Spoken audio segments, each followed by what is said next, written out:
This is The Art of Startup War, and I am your sensei, Brian McMahon. Now, in Season 1 and 2, I got inside the minds of startup investors. In Season 3, I brought in entrepreneurs to share their startup journey.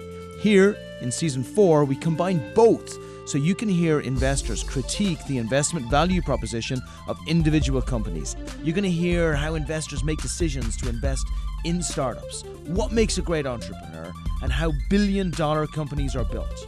So tune in every Tuesday, 10 a.m. on all the major platforms. You can empower your tribe by sharing the podcast, and remember to subscribe, rate, review, and leave us a comment.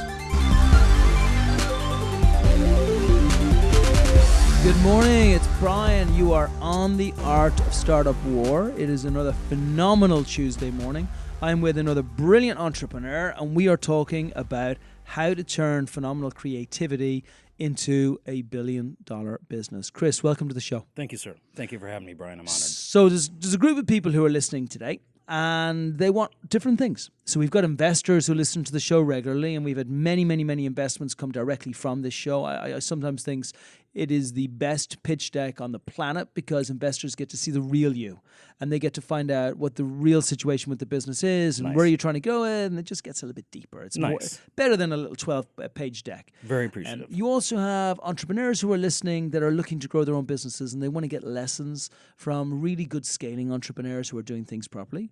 And then you just got third parties, folks who are really interested in getting engaged or involved in the early stage community. So you're speaking to everyone, but more importantly, you're just chatting to me. And all we're talking about is where your business came from, the emotional relationship that you have to it, and then where it's going to go in the future. Very nice. Beautiful, right? So let's start at the beginning. E2E Connect. Take me from the start. Sure. We have three founders. We're an AI-driven vertical SaaS for HR. Okay. Think Match.com for HR. Mm-hmm.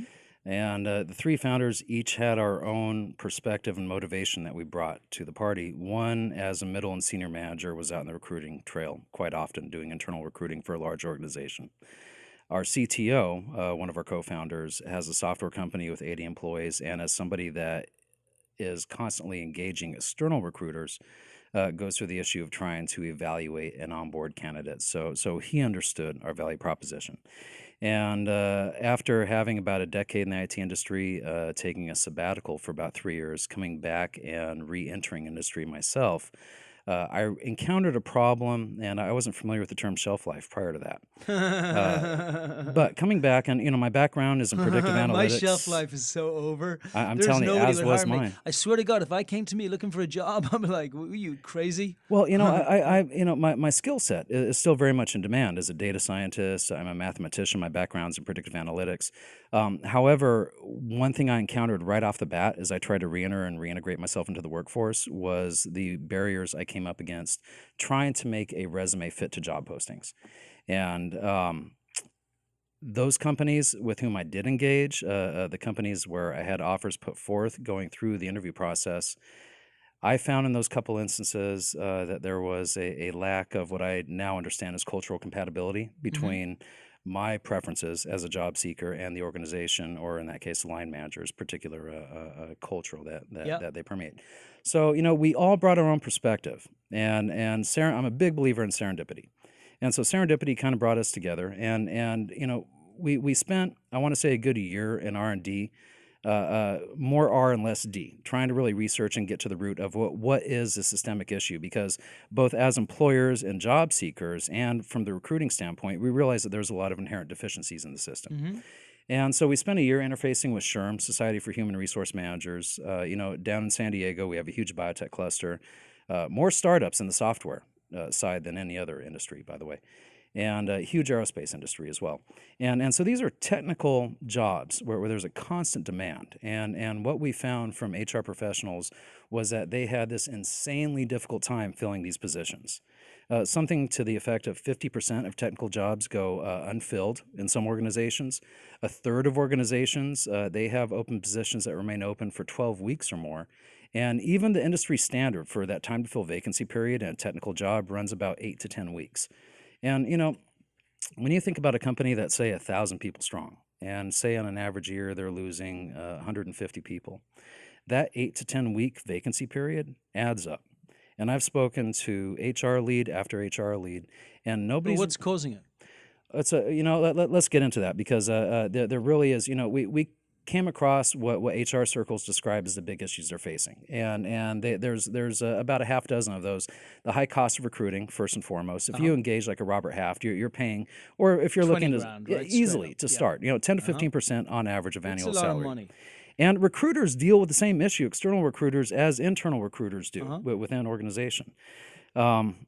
Even SHRM's latest figure, fully leveraged, internal and external, exceeds $4,000 per hire.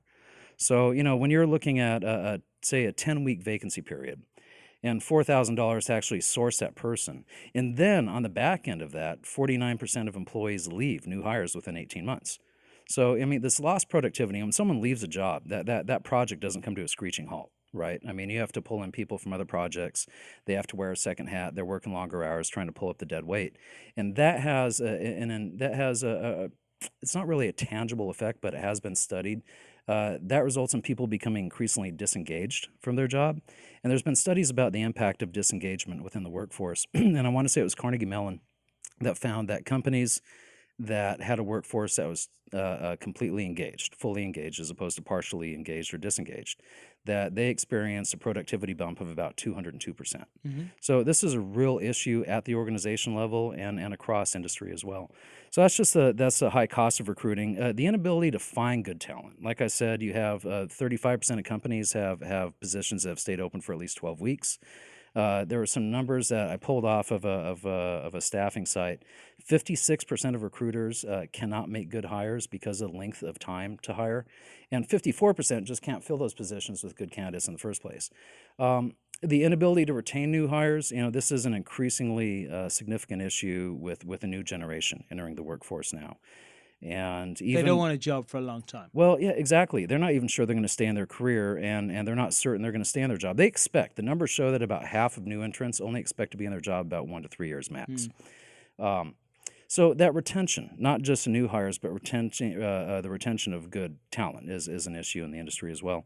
Lack of understanding between recruiters and HR managers, whether they're internal to an organization, the recruiters, or external. You have an issue with a lack of data normalization. I'll get into that in a minute because that's really one of the root causes. But in fact, I have some statistics here that speak to this. 61% of hiring managers say that recruiters at best have a low to moderate understanding of the jobs for which they recruit. And 77% of hiring managers say that recruiter candidate screening is inaccurate. So, you have this loggerheads, and there's this inefficiency that's kind of built into the system. Balancing the speed versus the quality of hire. There was a survey conducted with HR leaders, and they said that 61% of their hires they would not rehire. 61%. So, That's encouraging. the issue is on both sides of the equation, both sides of the spectrum. And, it's important to realize that there is a significant cost. Like I said, there's a total accounting cost when you have jobs that remain vacant for a long period. But there was a study that was done that estimated that in aggregate, that the cost of this lack of engagement resulting from these underlying symptoms, and by the way, these are symptoms, these issues, they're not the underlying problems, they're just symptoms. Aggregate cost to the American economy is estimated to be about $500 billion a year. So I get it. There's a huge mismatch between recruiters and recruitees. Right. But how do you fix it?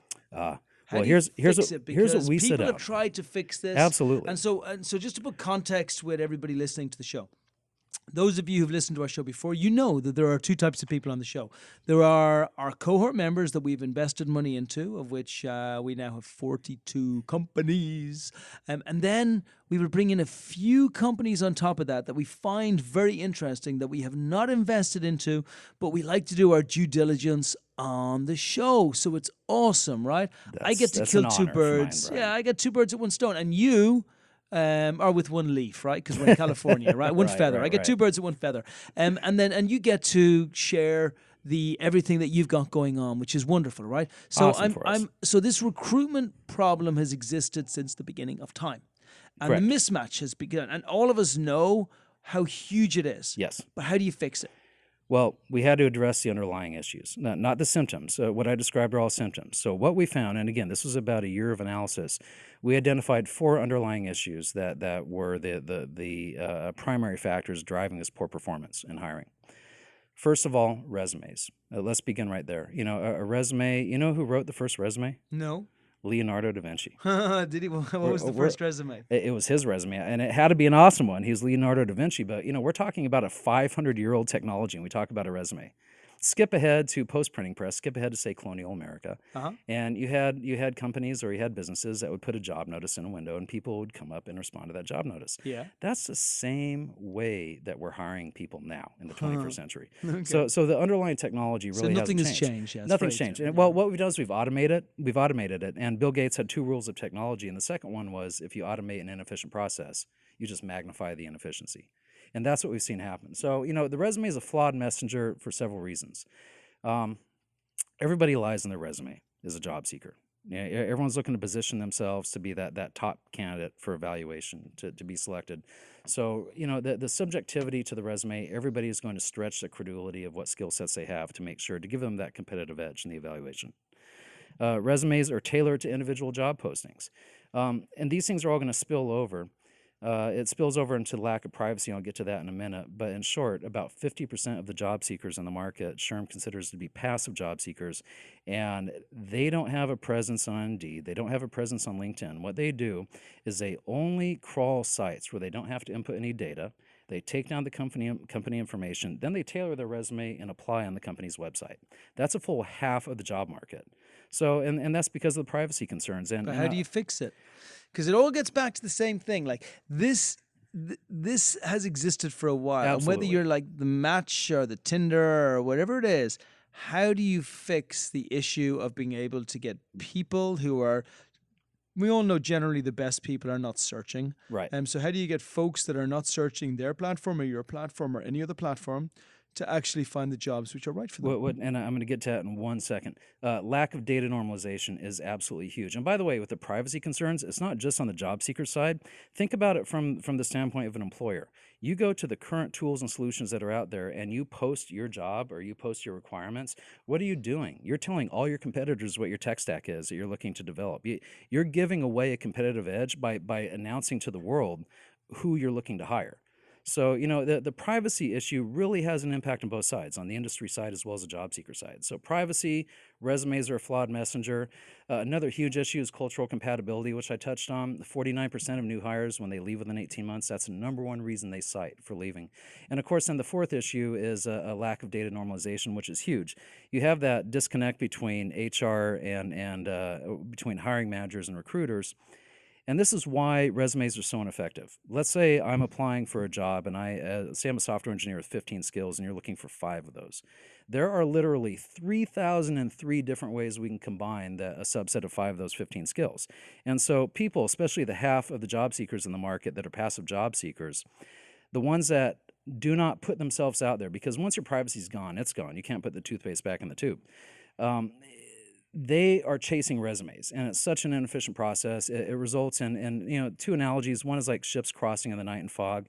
The other is taking 2 random jigsaw pieces from like a 160 million piece jigsaw puzzle and just trying to mash them together and see if they fit. So am I right in saying that you're just about to tell me that we've solved all of that? You've solved all Yes. of it by Yes. looking at 2 groups of people, because you've got a 2-sided marketplace. Correct. So the good news and bad news, right? The good news is when you nail a 2-sided marketplace, you own the 2-sided Absolutely. marketplace, right? Nobody else comes in. Correct. LinkedIn, everybody else who did it. The bad news is 2-sided marketplaces are incredibly difficult to get both sets of users, Yep. to get sufficiently engaged, to get Agreed. the other user engaged, right? Agreed. So they require an awful lot of money at the start to build up the user base to make them function properly, right? Money and creativity. So the easy piece, just not logistically, but theoretically, is what we're going to do is we're going to get people to list all of the attributes and all the skills they have, and we're going to get companies to list all of the attributes and all the skills they need, and we're going to match them through an algorithm, which I'm really interested to see who builds this to see how good it really is. Correct. Now, what you described is the very basic fundamental foundation of how we went about trying to affect this match. So what we did to address these issues, one, we did away with resumes. No more resumes ever. we've expanded the traditional scope of biometrics to basically replace resumes with what we call a pansophical profile of the job seeker. Not just one that captures their qualifications, but one that captures a whole bevy of metrics that measure, quantify, and qualify their suitability for a given job, as well as their compatibility within a given organization. And in doing that, we're looking after job seeker requirements as well. So that's one. Another big issue that we did was we went to reduce that time to fill vacancy period by affecting this multivariate match that's done to such a high degree of specificity that the odds of actually finding a perfect match between job seeker and employer is about an order of magnitude less than it is to have a random DNA match between two people. Most importantly, what we did is we conduct our matching in the double blind. So no resumes. Job seekers create a one-time profile, so they're not matching a resume to a job posting. Similarly, No, I get it, but Okay. I want to keep it simple Yes, for the sir. folks listening because sure. because there's a lot of information that you're coming at here. So I'm going to use small Data dump. words. You are smart. Most you. of the rest of us are relatively simple, right? I'm blushing. So we want to just it's and I think the greatest concepts sometimes are portrayed in a way that just people get in a very simple way. So am I right when I say that people will take the attributes that are required, that a job filler will fill out what they actually want and all the things that they need, and then the guy looking for the job or lady looking for the job will fill out all of the things that are questions which you've asked, which are specifically tailored, so stuff will either match to a percentage or not to a percentage with the job? Not really. The job seeker's profile, what we call that pansophical profile, that's set up independently. That's a one-time creation. That includes basic registration info that gets onboarded through the application gateway through an employer. Their preferences as a job seeker, what type of organization they want to work for, and excuse me, and a whole bunch of other preferences, and then also the compatibility issues in terms of their requirements. What benefits do they require? What cultural attributes are important to them as a job seeker? So we capture all of that one time up front. Then on the employer side, what we wanted to do was the SHRM average for job posting is between 20 and 200 hours. So by tackling the data normalization issue, what we did is we found that objective bucket by which we are able to match that subjective description of a job seeker's skills and the requirements for an employee by an HR manager. So we created a 10-minute job post, and what an employer gets is an instantaneous list of the top 10 best fit candidates for that job in the blind. They don't know who the candidates are. We completely protect their identity. I got you. Okay. Listen, I love the concept of what you're doing, Thank you. but doesn't it make you just a better recruitment agency with technology built into your solution?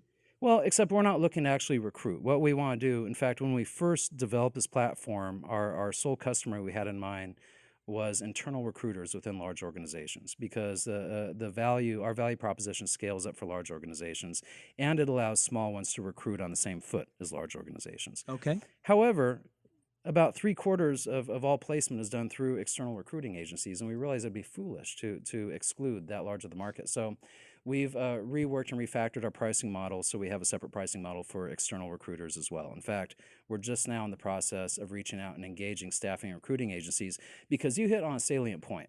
You know, for our product to be functional, we have to have that critical mass of job seekers in our system. So we just went into beta about 2 months ago. We're in San Diego. And we have 2 different tracks by which we're looking to onboard and reach that critical mass of job seekers. First is through internships and college graduates. That's something, especially the biotech cluster, they're looking for a way to perform this candidate or this asset identification or evaluation process on interns. Okay. And we bring that to the picture. The second is working with what we can actually just buy, turnkey databases that already have job seekers in the San Diego market. So our goal is 10,000 job seekers in our system for the San Diego market and biotech and IT by the end of the year. We're on track to hit that. But we might be able to scale up, and through the databases that we're finding that we can actually pay for access to right now, we might be able to scale up to maybe as much as 10 times that. Okay. But 10,000 job seekers is what our data modeling shows as a critical mass to be successful at this stage right now in our beta test. Okay, cool. And then how much money have you raised so far? We've bootstrapped. And I'll tell you what, I mean, the sense of resilience doing that, if I can share a quick story, we are just now, today as a matter of fact, today, October 10th, this is the 1-year anniversary of kicking off our development. So we had about a year of R&D. But you're fully built. Fully built. We're live now. But keep in mind that we never stop chasing or pursuing perfection, optimizing product market fit. But you're built. So You're ready. built. You're ready for market. We're live. Yes, we are. Okay. Now, also, by the way, and I forgot to mention the part of our AI engine that actually evaluates candidate qualifications. We can come back to that if you like. That can be another topic for another day. We're fully built right now. And did you build this, by the way? So you're a data scientist. Data scientist. So did you build the algorithms and the code yes, that actually? And even our data sampling algorithms, which are still in their infancy. We have a lot of plans downstream for maturing our machine learning platform, because we're capturing the way in which job seekers and employers engage each other to such a high degree of specificity that we believe downstream, within maybe about 3 to 5 years, we're going to be able to assemble through our machine learning platform a picture of the way that job seekers and employers engage each other that nobody has to today. So we see that being very valuable. As far as our cost or money invested to date, we're about $250,000 bootstrapped in development. So okay, and that was your and that was partner's personal money. Yep. Wow. Yep. About 20,000 of small angel funds from the friend, family, and fool stage. And and I hear two angles on that. I hear some people say, and when I met you, Brian, you were on the investor panel at TI SoCal, and I can't recall if this was you or Eric were saying that we're arguing against the value in reaching out to family or friends. And my perspective is that I can't help but think, if an investor is wondering, if we're not confident enough to approach the people closest to us, why would they consider we are worthy investment? If I'm not comfortable enough and if I'm not confident enough in our ability to execute and bring this product to market, I wouldn't be approaching people closest to me in the first place. Yeah, and I don't think there's a single thing in startup which is black and white. I think everything is shades of gray, and it's about people. I know that in the early stage, we invest in the early stages, but there's very few investors that do, right? The investors actually, I know this. In general, the investors have moved further and further away, and now, it's late seed and Series A that's like the favorite place to invest, right? Because there's no risk, but that doesn't necessarily help the early stage. So it's not always a question of choice. And my only point is that it's very hard to come back from excessively taking money from folks around you who had phenomenal relationships with you before. Absolutely. That's all. And it's very easy for us as investors to say, dude, just go and get some money from your friend or from your mom or from your dad. But not everybody's mom and dad can afford it. And honestly, if we're not prepared to put the money in now, then should friends and family just put the money in because they're emotionally bought into it as opposed to logically? But it was more of a comment than an absolute, right? So I think that putting in $250,000 of your own money to build something says a lot. And I believe, but more important for me, what I like about, so here's what I like, and here's where I want to keep talking to you about. Please. I like the skill sets of the people that are engaged. I like that there's not one founder. I like that you have a background in data science and in machine learning, and you understand about building algorithms which can take a mind of its own and actually help take away a lot of the human tasks. I like the fact that this is a very oldie worldly space and nothing has changed in the last 500 years and everything is pretty much the same, and they do things the same way. I find recruitment is a little bit like dating and events, in that it is the graveyard of many. So investors are afraid of it and have been for years and years and years, because they know, as double-sided marketplaces go, man, it's tough to find your wife and it's tough to find your perfect employee, right? Without humans around. Now, that does not mean that a LinkedIn doesn't turn up and then become the biggest platform on the planet. And everybody's like, well, I knew him at the beginning. Yeah, but you didn't invest because you were right not to invest, because you just couldn't tell. Which is still the most widely used HR resource today, by the way. Of course, LinkedIn. Yeah, of course. And by the way, they are just a recruitment site anyway. Very beautifully disguised as a social media site, right? So I think there's tremendous opportunity there, but that even causes some more problems, because you once you say, well, I'm competing with Google or I'm competing with LinkedIn, everybody's like, dude, I don't want to fight with those guys. So you are going to, I think this next phase that you're going through is very interesting, because it's a critical phase for us. Yes, because you go from an emotional stage, which is that stage of imagine this and imagine that and imagine where we're going to go, to a logical stage where the investors now say, and in the emotional stage, it's super frustrating because you say, dude, can't you like understand how incredible this is and how broken this is and how much money there is in recruitment? And then you move now to a logical stage, which is even more frustrating because now the investors say to you, awesome, so you're live, why don't you just prove it? And you're like, it's not that simple. Let me tell you, as we were UATing for beta, the pressure I felt, because all of a sudden I realized that the previous 11 months in a pure development cycle was a safety net. Because all I had to do as business case SME and product owner was to keep my eyes on the prize and make sure that we built as good of a product as possible. Now that it's built and we're bringing it to market, we've had our high-level strategic plan, how to get into beta and what to try to accomplish in beta, and we're on target. We took these things into account because there's the path to product and the path to funding. And as a startup, this is a novel experience for me. I have no deep repertoire of entrepreneurial experience as a tech startup to rely upon. So that difference between path to product and path to funding, you end up having to vacillate back and forth between those two tracks. And like I said, on the development side, we focus on product development, on optimizing market product fit. On the path to funding side, that's something fully out of our control. So, and what I realized early on, was take advantage of the knowledge transfer in the startup ecosystem. I was in a boardroom in Bombay in December of 2015, and we actually reached a verbal for $5 million of equity funding as nothing but a business plan. Nothing but a business plan. For this. We had no idea what we were doing. I got to go to Bombay. I'm telling you, there's a ridiculous amount of money in India. And I've lived there and worked there in an official capacity for many years, so I wasn't there as an unknown entity. But for various reasons I won't go into, it didn't come to a term sheet. We ended up walking away from that. Came back here in 2016 and decided to just clean sheet, and learn what we're supposed to do as a startup to become fundable.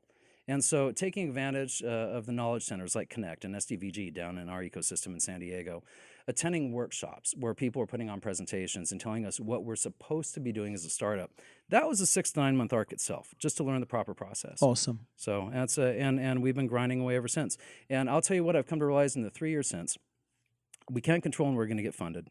So we just keep grinding. We're going to bring us to market come hell or high water. And so hold on. Well, let's get to that point. So right now you're live. Yes. You can launch your product. Correct. You are going for users. Have you allocated money for marketing for an amount of users? And I'd like you just to tell me, with funding or without funding, how you're actually going to make this work. 2 pathways. I'm working with department directors and college directors at both UCSD and San Diego State, the 2 largest universities in San Diego.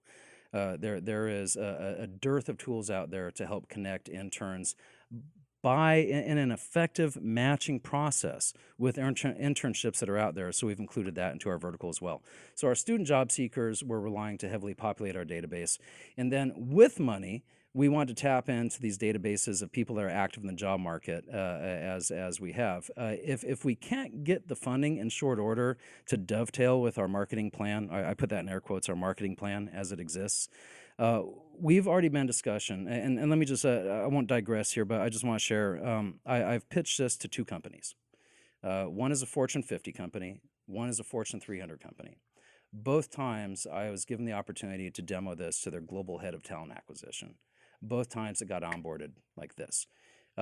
Everyone that's in the HR space, including our advisor, who's the head of HR for a 350-person AI company in the defense space in San Diego, they have the suite of HRIS, the tools that are out there, but nothing in the feedback we've received. And again, this was the value of meeting with SHRM and finding out what they needed. We built this, so there was an organic product market fit. We built this to meet the needs that SHRM said that they had.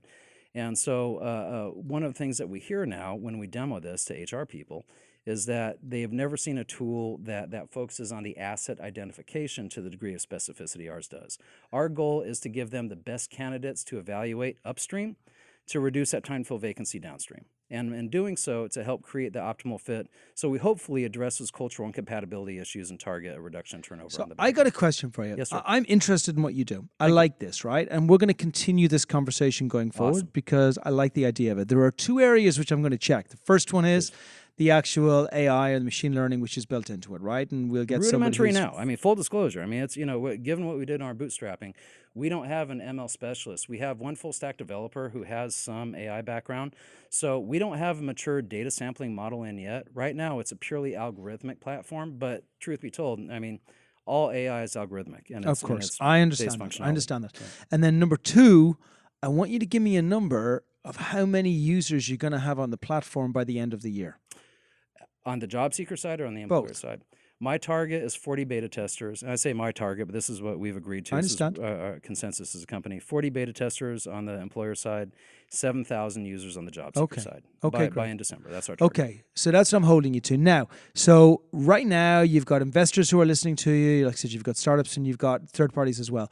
This is your opportunity. I want to give you your name, your website address, so everybody Wonderful. can find you on the website, and then also finish it off with what you need, what you're looking for, and what that's going to help you build. We know with nothing, you're going to do 40 companies and you're going to do 7,000 folks Either way, looking for jobs. do it. But look, now you're going to tell us. Give us the details first, and then afterwards tell us in a final mono, this is what I'm going to be if you give me the money. Sure.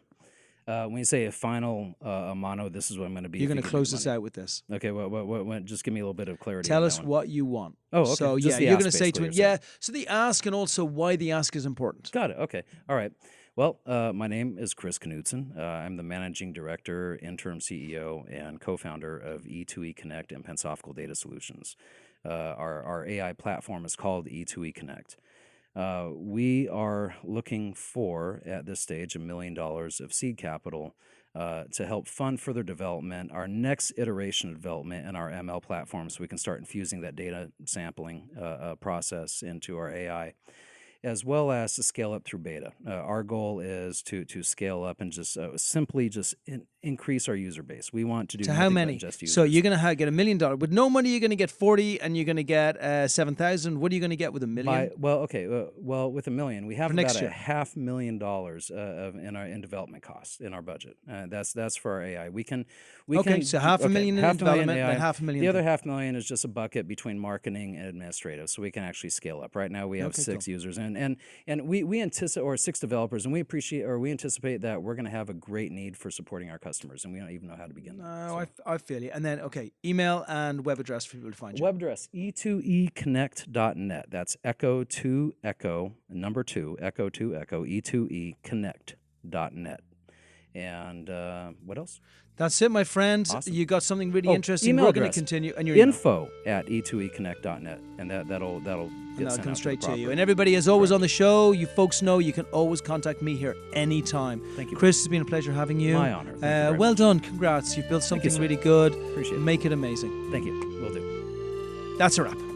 Thanks for joining us. If you love the podcast, please empower your circle by sharing these stories. The Art of Startup War is brought to you by Expert Dojo. And remember, we invest in startups, $50,000 checks. Make sure you apply on our site if you are one of those great entrepreneurs looking to bring your company to the next level. As far as the Art of Startup War is concerned, we are back every single Tuesday at 10 a.m. So remember, check out the new episodes. If you want to find out what the investors think, check out season 1 or 2. But make sure you join us every single week.